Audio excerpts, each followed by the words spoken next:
আপনারা আজকে আমরা যে টপিকটা নিয়ে আলোচনা করব তা হচ্ছে অকুপেশনাল অ্যালার্জিক কন্ট্যাক্ট ডার্মাটাইটিস, অর্থাৎ পেশাগত কারণে যে অ্যালার্জিক কন্ট্যাক্ট ডার্মাটাইটিস হয় সেটা নিয়ে আমরা আলোচনা করব। আমাদের কাছে অনেক পেশেন্ট তার হাতের খুব খারাপ অবস্থা নিয়ে চলে আসেন, শরীরের অন্য জায়গা হতে পারে, বেশিরভাগ ক্ষেত্রে হাতে নিয়ে আসেন। দেখা যায় তার হাতের চামড়া উঠে যাচ্ছে, লাল হয়ে গিয়েছে, কারো কারো রক্ত বেরোতে থাকে, পুজ বের হতে থাকে, ফাটা অবস্থায় থাকে, কোনো গোটা থাকতে পারে। তো এইসব পেশেন্টের যখন আমরা হিস্ট্রি নিই, দেখা যায় যে পেশাগত হিস্ট্রি যখন নিই তখন দেখা যায় যে উনি কনস্ট্রাকশন ওয়ার্ক করেন। কনস্ট্রাকশন ওয়ার্ক মানে কি? দালান কোঠা বানানো, মেরামত, এই ধরনের কাজের সাথে যুক্ত, যেখানে তারা কি ইউজ করেন? অবশ্যই সিমেন্ট বালু ইউজ করতে হয়। তো সিমেন্টের যে একটা কম্পোজিশনের মধ্যে একটা গুরুত্বপূর্ণ অ্যালার্জিক কম্পোনেন্ট হচ্ছে পটাশিয়াম ডাইক্রোমেট। তো এই পটাশিয়াম ডাইক্রোমেটে নর্মালি দেখা যায় যে পেশেন্টগুলো যখন সেন্সিটাইজড হয়ে যায় যে এই ধরনের কন্ট্যাক্ট ডার্মাটাইটিস ডেভেলপ করে, তো তখন আমরা এটাকে কি বলি? অকুপেশনাল অ্যালার্জিক কন্ট্যাক্ট ডার্মাটাইটিস, অর্থাৎ পেশাগত কারণে যে কন্ট্যাক্ট ডার্মাটাইটিস হয়েছে। এটা থেকে বাঁচতে হলে প্রথমে পেশেন্টকে আমাদের বলতে হবে আপাতত এই কাজটা না করা।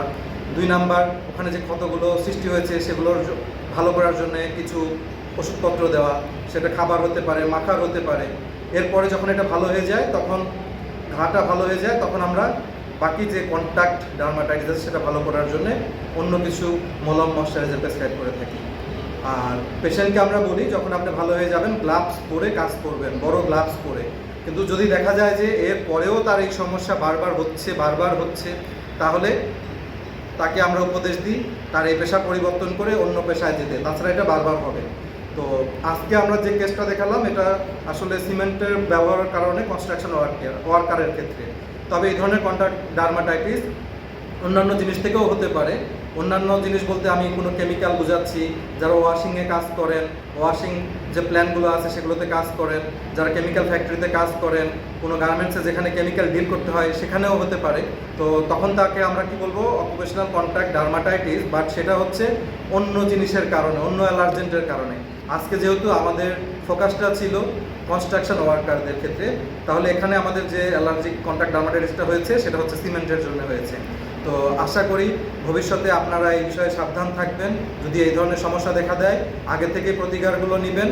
আর এখন আমি যে ভিডিওটা দেখাবো সামনে, এই ভিডিওতে একটা পেশেন্টকে দেখানো হয়েছে যে কীভাবে তারা প্রেজেন্ট করতে পারে।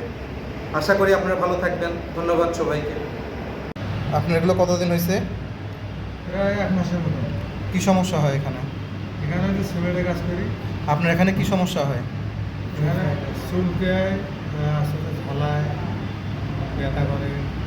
আচ্ছা আচ্ছা, কতদিন হয়েছে বললেন? 1 মাস। 1 মাস। এর আগে কখনো হয়েছে না এই প্রথম? আমার আগে থেকেই অ্যালার্জি আছে। আচ্ছা, ওই হাতেও আছে, দেখো এই হাতটা, হাত রাখেন ওখানে, নিচে রাখেন ওখানে।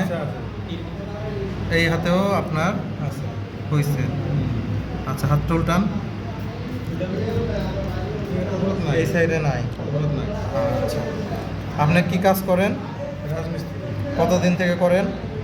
প্রায় 1-1.5 মাস থেকে। এর আগে কি করতেন? এর আগে বাড়িতে ছিলাম। তখন এই সমস্যা হতো না? না, এই কাজটা 1-1.5 মাস থেকে শুরু করার পর থেকে আপনার এই সমস্যা হচ্ছে। সমস্যা দেখা দিচ্ছে। তাহলে তো আপনি বুঝতে পারছেন যে কেন হচ্ছে। আপনার যে সিমেন্টের উপাদানগুলো আছে সেটার কারণে এই সমস্যা হচ্ছে। আপনি যদি এই কাজ করতে থাকেন এটা ভালো করা কঠিন হবে। আপাতত তো করবেন না, ভবিষ্যতে ভালো হলেও গ্লাভস পরে করে দেখবেন। এরপরেও যদি আপনার এই সমস্যা হয় তাহলে তখন কি করতে হবে? এই কাজ বাদ দিয়ে অন্য কাজ খুঁজে নিতে হবে। বুঝতে পারছেন? পুরো সাইডে আপনার পায়েও হয়েছে? পায়েও কি একই সময় থেকেই হয়েছে? হ্যাঁ। আগে তো বললেন না। না, আগে পায়ে আর এই হাতে, এই দুটো। ঠিক আছে, তাহলে আপনি আপাতত সিমেন্টের কাজ করবেন না, আগে ঠিক হোক। তারপরেও যদি দেখেন যে ঠিক হওয়ার পরে আবার এই কাজ করার পর যদি আবার হয় তাহলে কাজ চেঞ্জ করে অন্য কাজ করতে হবে আপনাকে।